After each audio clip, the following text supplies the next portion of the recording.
Hello and welcome to another Magic the Gathering video. Today we're going to be having a look at another pre-con deck. This is from Urza's Saga. It's the Tombstone deck, and this is in keeping with a video I did a little while ago when I had a look at the Graveborn deck. So this is another deck that uses the graveyard as a resource. So I'm going to go through this and just show you the way the deck's broken down. So let's just zoom in on certain cards in particular, and we'll just start off over here. I think this is our mana base. So first up we have some swamps. There's actually 9 swamps in this deck. In addition to the basic land, there's a couple of non-basic lands that also generate black mana, and this is in the form of polluted mire. So it comes into play tapped, and you can tap it to add black mana to your mana pool, but the difference on this card is that it has cycling. And it's cycling 2. You'll notice there's a lot of cycling in the deck, and a lot of cycling for 2. So you pay 2 colourless and discard this card from your hand to draw another card. And this really is how cards are actually got into the graveyard in the first place, is through cycling. Then we've got islands as our blue mana, and there's 9 of those as well. And then we have another one of these non-basic lands for blue, which is really the same sort of principle as polluted mire, but with remote isle. You're tapping it for blue mana, it comes into play tapped, but you're also cycling with that. We have a small amount of white mana generation here through some plains, so there's just 3 of those. In addition to that, we also have Drifting Meadow, which is our non-basic land for white, so same as the other ones, and it has cycling on it.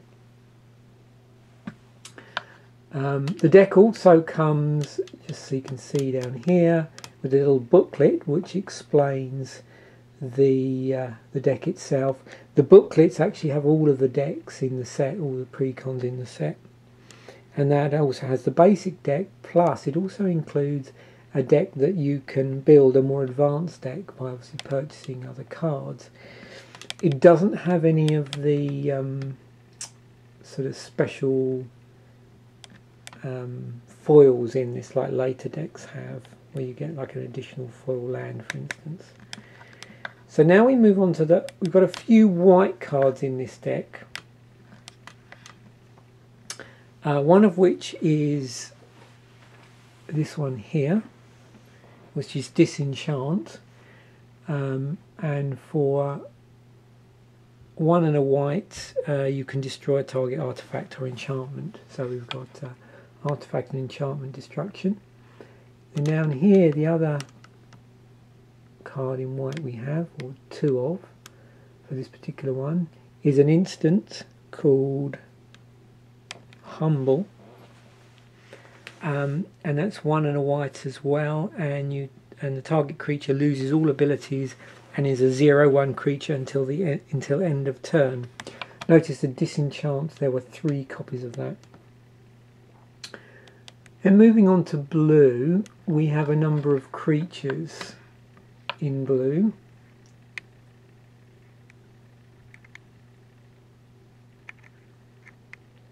Focusing on this a bit better.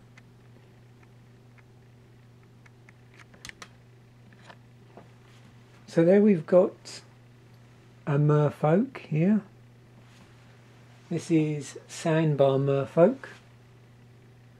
This has cycling as well. So again, you'll see this as we go through, this reoccurring theme, cycling for a cost of 2 colourless. This costs 1 blue to play, and it's a 1/1. Another creature in the deck, blue one, we have a wizard here, Stern Proctor, 2 blue. When Stern Proctor comes into play, return target artifact or enchantment to owner's hand. That's a 1/2. Wizard Mentor, another wizard. For 2 and a blue. It's a 2/2. And you can tap it and return Wizard Mentor and target creature you control to owner's hand. So you can use this to bounce a target creature. Then Sonosphere, 2 and 2 blue. This is an illusion, has flying, and when it deals damage to a player, you can tap a target creature the player controls. That creature doesn't untap during its controller's untap phase as long as Sonosphere remains in play, and that's a 2/2 for 2 colourless and 2 blue. Then we move on to some slightly larger creatures in blue, and there's 3 of this particular one, and this is a Drake. This is Pendrell Drake, has flying and also cycling on it, and it's a 2/3 for 3 and a blue. We have a Sandbar Serpent, which is 4 and a blue for a 3/4, also has cycling, and we've got 3 of those.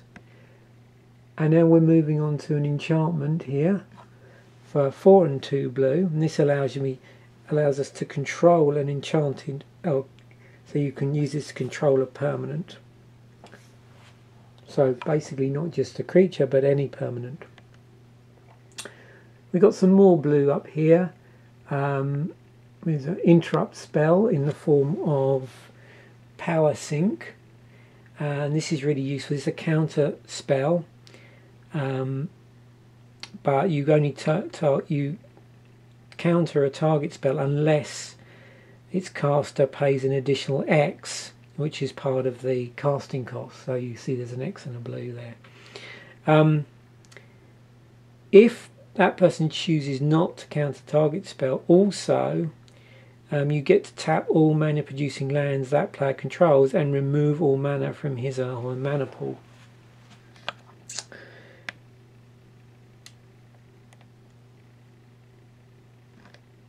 Then we got Rescind.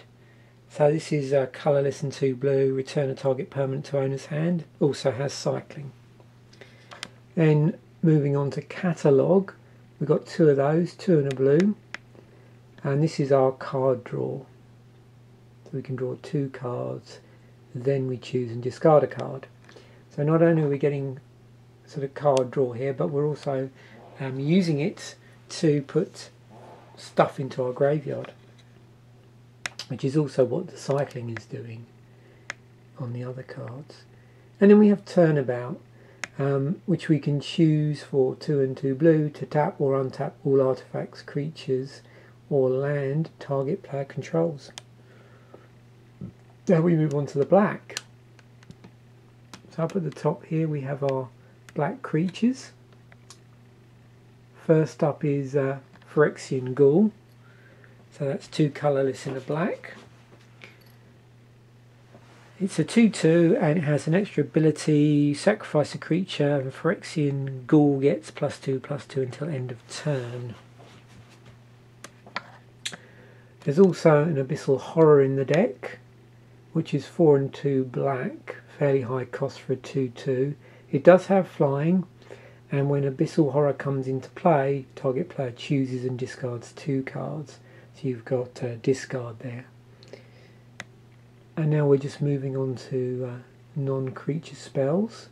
We've got Sicken, which is an enchantment that gives the creature -1/-1, but this also has cycling on it as well.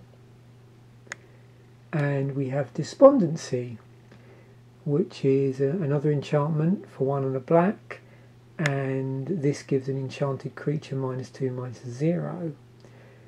But also when it's put into play, when it's put into the graveyard from play, it gets returned to its owner's hand, so it bounces back if it ever ends up in the graveyard. And then now we move on to the spells which are allowing us to get stuff back from the graveyard. So we have Exhume for 1 and a black. This is a sorcery. So each player gets to choose a creature card in his or her graveyard and puts that creature into play. Victimize. We have 2 Victimize in the deck. And this is a sorcery. Again, 2 and a black. And we can choose 2 target creatures in the graveyard. We have to sack a creature, and then we can put the 2 chosen creatures into play tapped. We have 1 Expunge in the deck.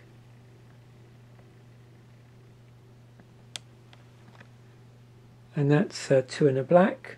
That's an instant, and we can use that to destroy a target non-artifact, non-black creature, and the creature can't be regenerated this turn. Again, this card has cycling on it, which again is helping with us getting stuff into the graveyard. And then finally we have 3 of these, which are Diabolic Serenades, and for 3 colourless and a black, it's an enchantment. And when this comes into play, you choose a target creature in your graveyard and put that creature into play. When the chosen creature is put into the graveyard, you remove the creature from the game and return Diabolic Servitude to your owner, to the owner's hand. When Diabolic Servitude leaves play, remove the chosen creature from the game.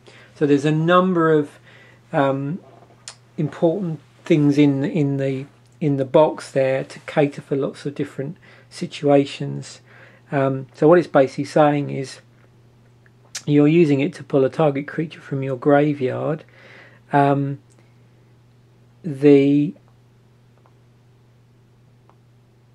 the creature goes into the graveyard at any point, Diabolic Servitude will return to its owner's hand. The creature gets exiled rather than goes back into the graveyard as well, but it does mean that you get Diabolic Servitude back, so you can play it again. But if someone has any card that will destroy an enchantment, then if it's attached to a creature, the creature also is removed from the game. So that is the Tombstone deck.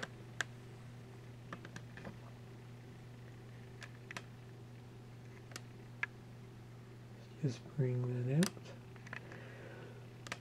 And as I've said, the interesting thing about this deck is that as well as the basic deck list, there is an enhanced deck list on here. Show you that. And that allows you to, it's basically a suggested deck that you can use this in, and then obviously modify it by buying the appropriate cards. And it also includes a sideboard. In addition to that, you also get instructions on how to play both the normal deck and the enhanced deck. But as I've said, the principle with this deck is making the most out of your graveyard, and you're using a combination of cycling and reanimation. So the object is to try and frequently cycle your cards throughout the game, and you have to decide whether you want to hold on to a card or is it going to be more useful to you in the graveyard, and then you bring it out later. So that's the real main decision you have to make here. But as there's all this stuff with cycling on it, so there's lots of opportunities to put cards into the graveyard and then draw another card. It can be quite slow to develop this particular deck, so you basically have to be careful on how you spend your destruction spells and how you use any blockers that you may have been able to get out. You'll notice that there's not many low cost creatures in this deck. I think there's one or one, yeah, 1 mana creature, and then there's a 2 blue one. So it's just something to think about when you're playing this. So that's why it's important to think about how you're going to use your destruction spells and your Benny Bounce spells. Okay, so that's the Tombstone deck from Urza Saga. Thank you very much for watching.